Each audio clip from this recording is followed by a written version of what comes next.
कुलदीप बिश्नोई बोले, मैं हरियाणा सीएम की रेस में हूं। कहा, विधानसभा चुनाव नहीं लड़ूंगा, मेरा कद बड़ा, फाइल लेकर अधिकारी के दफ्तर नहीं जा सकता। हरियाणा के पूर्व मुख्यमंत्री चौधरी भजन लाल के बेटे कुलदीप बिश्नोई विधानसभा चुनाव नहीं लड़ेंगे। कुलदीप बिश्नोई ने कहा कि मैं विधायक इसलिए नहीं बनना चाहता क्योंकि मेरा कद अब बड़ा है। मैं किसी अधिकारी के दफ्तर में फाइल लेकर नहीं जा सकता। ये मेरा घमंड नहीं बल्कि मेरा स्वाभिमान है। कुलदीप ने कहा कि मैंने इसलिए आदमपुर को भव्य बिश्नोई को सौंपा है और उसने मेरी उम्मीद के मुताबिक काम किया है। कुलदीप ने कहा कि भव्य ने अब तक आदमपुर में 1.5 साल में ही 800 करोड़ के काम कराए हैं। कुलदीप ने कहा कि भव्य को कहीं काम करवाने में दिक्कत होती है तो मुझे फोन कर लेता है। आदमपुर में एक नहीं बल्कि 2 विधायक हैं। कुलदीप ने कहा कि वो भाजपा में आने के बाद भी मुख्यमंत्री पद के दावेदार हैं। कुलदीप ने कहा कि मैं हमेशा मुख्यमंत्री पद का दावेदार रहूंगा, पता नहीं किस्मत कब पलटी मार जाए। कुलदीप बिश्नोई का दावा इसलिए भी अहम है क्योंकि भाजपा ने सीएम नायब सैनी की अगुवाई में ये विधानसभा चुनाव लड़ने का ऐलान किया है।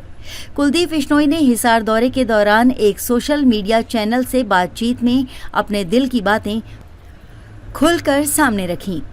कुलदीप बिश्नोई ने कहा, मैं अकेला ऐसा नेता हूं जो पूरे हरियाणा में गांव में 2 बार गया हूं। हर गांव में हमारा वर्कर और वोटर हैं। मैं ये दावे के साथ कह सकता हूं। कुलदीप बिश्नोई ने कहा कि अगर पार्टी मजबूत जनाधार वाले नेता को मजबूत करना चाहती है तो पार्टी खुद भी मजबूत होती है। अगर विराट कोहली सेंचुरी मारता है तो 100 रन पूरी टीम इंडिया के भी जुड़ते हैं। अकेले विराट के 100 रन नहीं गिने जाते।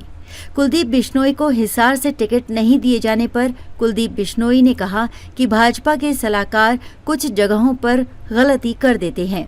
भाजपा ने आउटसाइडर को हिसार से टिकट दे दिया जिनका कोई जनाधार हिसार में नहीं है।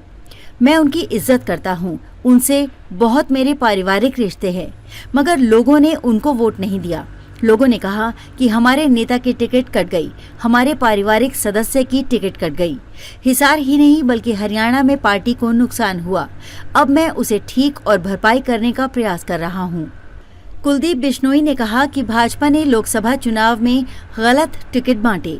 मैंने मुख्यमंत्री नायब सैनी को इस बारे में अवगत करवाया था।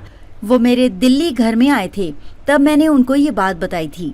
वो दिल्ली में मुझे मनाने नहीं बल्कि मेरे घर नाश्ते पर आए थे। तब मैंने उनको कहा था कि हरियाणा में भाजपा ने 4 जगहों पर गलत टिकट दे दिए और वैसा ही हुआ। हम 5 सीटें हार गए। अगर सही टिकट दिए होते तो भाजपा और ज्यादा सीटें जीतती। कुलदीप बिश्नोई ने कहा कि खट्टर के बयान का काफी असर हुआ, इसका जबरदस्त नुकसान हुआ। हिसार, फतेहाबाद और सिरसा में सबसे ज्यादा और पूरे हरियाणा में इसका असर देखने को मिला। भजन लाल के समर्थकों में गुस्सा था। मैंने बार बार सोशल मीडिया के माध्यम से समझाने का प्रयास भी किया। मैंने इसको माफ कर दिया, आप गलत मत समझो, मगर लोगों में बहुत जबरदस्त गुस्सा था और आज भी है। कुलदीप बिश्नोई ने कहा कि खट्टर साहब ने पूरा किस्सा नहीं सुनाया, किस्से का अंत सुनना चाहिए था। कुलदीप बिश्नोई ने पूरा किस्सा सुनाते हुए कहा कि चौधरी भजन लाल की मजाक करने की आदत थी। जो लोग थे उनको मजाक में कहा था इतना खर्च लग गया आने जाने का, तो उन्होंने कहा हमारे आने जाने का 400 रुपया खर्चा लग गया। तो भजन लाल ने मजाक में कहा था 200 वो लेता तो 200 छूट जाते तुम्हारे। मगर सच्चाई अलग है और वो रिकॉर्ड में भी है कि रावत खेड़ा के बिश्नोई थे। चौधरी साहब ने उसको 400 रुपए जेब से निकाल कर दिए और उस पटवारी को भी सस्पेंड किया जिसने रुपए मांगे। चौधरी भजन लाल जन नेता और जन प्रिय नेता थे और जन मुख्यमंत्री थे। वो गलत काम नहीं कर सकते थे।